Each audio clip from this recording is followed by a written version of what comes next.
bismillaahi raxmaani raxiim habeen wanaagsan daawadayaal qodobada wararka TV caawa idin haya waxa kamida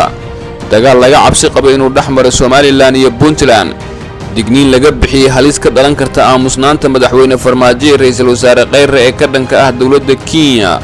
bangiga adduunka oo lacag ku shubay bangiga dhexe ee Soomaaliland kuuba oo xustay askar uga dhimatay dagaalkii 1977 dhaxmaray Itoobiya iyo Soomaaliya iyo safiirka Mareykanka ee Kenya oo tuugo ku tilmaamay madaxda Kenya wararka dibadda wararka TV caawa idin haya waxa kamida Turkiga oo duqeyn diyaarad ku dilay xubno ka tirsan jabhadda PKK iyo Ruushka oo sheegay in Iran aysan ku lug lahayn weerar ka dhacay xeebaha Imaaraadka daawadayaal ku soo dhawaada warkaasi oo fidsan haddii aad ka mid tahay daawadayaasheena barta YouTube-ka fadlan rukumo barteeno subscribe si aad u heshid warar iyo warbixino qusaya Soomaaliya iyo caalamka waxa cabsi laga qabaa in dagaal uu dhexmaro ciidamo ka tirsan maamulada Soomaaliland iyo Puntland kuwaas oo xiisadoodu ay ka jirto deegaano ka tirsan gobolka Sanaag wararka ka imaanaya deegaano ka tirsan gobolka Sanaag ayaa waxa ay sheegeen in xiisad dagaal u dhaxaysa Puntland iyo Soomaaliland laga dareemayo deegaano ka tirsan gobolkaasi xiisada iyo dhaqdhaqaaqa ciidan ayaa yimid kadib markii ciidamo ka goostay Soomaaliland oo aad u fara badan ay ku biireen ciidamo ka tirsan kuwa Puntland oo ku sugan deegaano ka tirsan gobolka Sanaag xiisada dagaal ayaa waxa laga dareemayaa deegaanka Yuuba oo u dhow magaalada Ceerigaabo halkaas oo saldhig military ay ka sameysteen ciidamo ka tirsan kuwa Soomaaliland maalinka hore ayaa Puntland waxa ciidamo hor leh u dirtay degmada Badhan iyo deegaano kale oo ka tirsan gobolka Sanaag mas'uuliyiin ka tirsan maamulka Puntland oo ku sugan deegaanka Xingalool iyo degmada Badhan ee gobolka Sanaag ayaa waxa ay sheegeen in dalacsiyeen darajooyinka ciidan ee askar iyo saraakiil ka soo goostay sida ay hadalka u dhigeen maamulka Soomaaliland bangiga adduunka ayaa lacag ku shubay bangiga dhexe ee Soomaaliland bangiga adduunka ayaa markii ugu horeysay lacag ku shubay bangiga dhexe ee dawladda la magac baxday Soomaaliland bangiga dhexe ee Soomaaliland ayaa waxa uu ku shaqeeyaa lacagta Soomaaliland talaabada uu qaaday bangiga adduunka ayaa waxa ay kalsooni buuxda siin doontaa lacagta Soomaaliland iyo guud ahaan kalsoonida ay shacabka ku qabaan bangiga Soomaaliland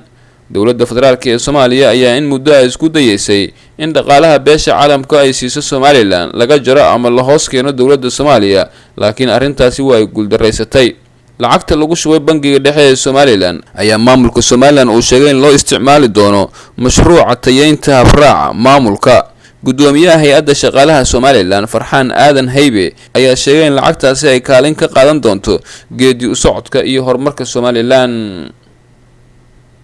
xildhibaan ka tirsan baarlamaanka Soomaaliya ayaa ka digay halis ka dhalan karta aamusnaanta ka dhanka ah dawladda Kenya oo madaxweyne Farmaajo iyo ra'iisul wasaare Khayre laga dareemayo iyadoo dawladda Kenya ay kordhisay cadaadiska siyaasadeed oo ay ku hayso Soomaaliya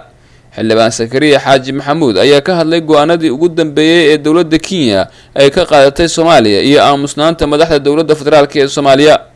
todobaadyadii u dambeeyay waxa sii xoogeysanaya go'aanada kala duwan ee dawladda Kenya ay ka qaadanaysay dawladda Soomaaliya iyo ka bixitaankii heshiisyadii hore ay labada dal u kala saxiixdeen ee dulimaadka tooska ah ee Muqdisho iyo Nairobi xildhibaanka ayaa sheegay in madaxda dawladda Soomaaliya oo ka aamusan xaaladda siyaasadeed ay sii cakirantay in ay keenayso niyad-jab weyn oo ku dhaca shacabka isagoona sheegay in madaxda loo baahan yahay inay ka hadlaan culayska siyaasadeed ee dawladda Soomaaliya kaga soo kordhay dawladda Kenya wasaaradda arrimaha dibadda ee xukuumadda Soomaaliya ayaa dhawaan qoraal ka soo baxay waxa uu muuqday mid aysan si toos ah kaga jawaabaynin go'aanada waaweyn oo ay qaadatay dawladda Kenya ay ugu horeysay soo celinta safiirkii Soomaaliya u fadhiyay dalka Kenya xildhibaan Sakariya ayaa intaasi waxa uu ku daray in mar walba oo la qaado tallaabooyin siyaasadeed oo ka dhan ah dalka iyo dadka Soomaaliyeed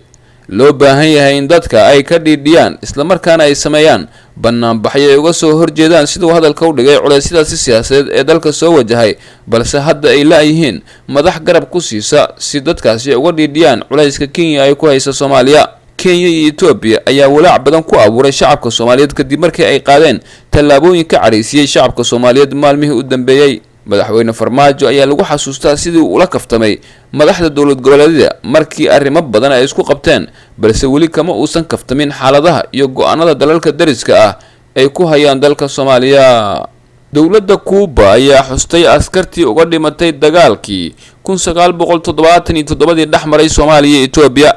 madaxweyne ku-xigeenkii ugu horeeyay ee Kuuba Salvador Félix Mesa ayaa waxa uu shalay ka qayb galay xuska ciidamo Kuuba looga dilay dagaalkii Ogaadeniya ee dhaxmaray Soomaaliya iyo Itoobiya. sida uu qoray wargeyska Prensa Latina, Valdez ayaa caasimadda Kuuba waxa uu u wax dhigay goob uu ku yaalo dhagax ay ku dhagan yihiin sawirada askartii Kuuba oo dhimatay dagaalkii 1977 dhaxmaray Itoobiya iyo Soomaaliya. guushii ay Kuubiyaanka ka soo hoyeen dagaalkaasi oo dhacay 15kii bishii Maaj 1978 ayaa soo afjaray duulaankii ay ciidamada Soomaaliya ku qaadeen gobolka Ogaadeniya. dawladda Soomaaliya uu hogaaminaya Allah u naxariistay madaxweyne Maxamed Siyaad Barre ayaa xilligaasi sheegtay in dhulka Ogaadeniya uu yahay dhul Soomaaliyeed isla markaana Itoobiya xoog ku haysato. madaxweyne ku-xigeenkii ugu horeeyay ee Kuuba Salvador Feldis Melsa ayaa xuska kadib waxa uu kulan la qaatay wakiilo ka socday beesha Kuubiyaanka oo ku nool dalka Itoobiya. dagaalkii 1977 dhaxmaray Soomaaliya iyo Itoobiya oo kamid ah dagaaladii ugu qasaaraha badnaa ee labada dal dhaxmaray ayaa waxa markii hore ku gacan sareeyay ciidamada Soomaaliya, balse waxa markii dambe dagaalka ku soo biiray dawlado ay Kuuba kamid ahayd oo Itoobiya ku gacan siiyay in ciidamada Soomaaliya dib looga saaro goobo ay ka qabsadeen ciidanka Itoobiya. safiirka dawladda Mareykanka u fadhiya dawladda Kenya ayaa koox tuuga ku tilmaamay madaxda dalka Kenya. safiirka Mareykanka ee dalka Kenya Kelly Macy Sarter ayaa ku jeesjeesay quraacda ducada qaranka Kenya oo maalintii Khamiista ahayd lagu qabtay hotelka Safari Park ee magaalada Nairobi, halkaas oo ay ku kulmeen madaxweyne Uhuru Kenyatta iyo hogaamiyaasha kale ee dalkaasi. qoraal uu soo dhigay bartiisa Twitterka, safiirka Mareykanka u fadhiya Kenya ayaa waxa uu yiri hogaamiyaasha Kenya waxay quraacda ducada qaranka ku duceysanayeen oo ay dalbanayeen in laga cafiyo dambiye ay galeen ee ku saabsan xatooyo xoolo dadweyne. waa bilow wanaagsan oo qaranka lagu hogaaminayo wadada baraaraha ee Kenya oo u qalanto ayaa uu ku sii daray hadalka safiirka isagoo kaftamayay. qoraalka uu bulshada la wadaagay safiirka Mareykanka u fadhiya Kenya ayaa waxa uu ku soo aaday xilli horaantii bishan safiirku uu sheegay in mas'uuliyiinta Kenya ay ku lug yeesheen musuqmaasuq baaxad leh oo ka jira dalka Kenya isla markaana aan loo ogolaan doonin inay booqdaan dalka Mareykanka. safiirka ayaa sidoo kale waxa uu sheegay in xubnaha qoysaskooda xitaa aan loo ogolaan doonin Mareykanka isla markaana carruurtooda laga hor istaagi doono inay wax ku bartaan wadanka Mareykanka. qoraalkaasi ayaa waxa aad uga falceliyay dadka Kenya oo qaarkood aad ula dhacay kuna raacay kuwa oo madaxda Kenya ku tilmaamay tuugo uu musuqmaasuq dilooday. Kenya ayaa waxa lagu tiriyaa inay ka mid tahay dalalka ugu musuqmaasuqa badan caalamka. wararka dibadda wararka TV caawa idin hayana waxa kamid ah dawladda Turkiga ayaa duqeyn diyaaradeed ku dishay xubno ka tirsan jabhadda PKK. diyaaradaha dagaalka ee Turkiga ayaa weerar xooggan ku dilay 19 dagaalyahan oo ka tirsan maleeshiyada PKK ee ku sugan dalka Ciraaq. wakaaladda wararka ee Anadolu ayaa tabisay in militariga Turkiga uu beegsaday saldhig dagaalyahanada ay ku leeyihiin gobolka Kurdistan ee waqooyiga dalka Ciraaq. howlgalka ayaa sidoo kale waxa lagu soo qabtay in ka badan 40 dagaalyahan oo ka tirsan maleeshiyadaasi. sarkaal ka tirsan wasaaradda difaaca ee Turkiga ayaa sheegay in howlgalka uu socday 4 maalmood oo laga yaabo in qasaaraha intaasi uu ka bato. Turkiga ayaa sidoo kale burburiyay baqaaro hubka lagu keediyo oo ku yaala waqooyiga dalka Ciraaq. Ruushka ayaa sheegay inaysan Iiraan ku lug lahayn weerar ka dhacay xeebaha Imaaraadka Carabta. dawladda Ruushka ayaa sheegtay inaysan aaminsanayn sheegashada la taliyaha ammaanka qaranka ee Mareykanka John Bolton oo ahayd in Iiraan ay ka dambeysay weerar bilowga bishan lagu qaaday markab shidaal oo laga leeyahay dalka Sacuudi Carabiya. arbacadii shalay ayaa shir jaraa'id uu qabtay John Bolton waxa uu ku sheegay in weerarkii dhacay 12 bishan ee lagu qaaday markabka Fujairah oo ka dhacay xeebaha Imaaraadka loo adeegsaday miinooyin lagu farsameeyay sidoo hadalka u dhigay dalka Iiraan. Bolton oo aan soo bandhigin wax cadeymaha oo muujinaya in Iiraan ay ka dambeysay weerarkaasi ayaa waxa uu sheegay in weerarkaasi loo adeegsaday miinooyin lagu farsameeyay dalka Iiraan.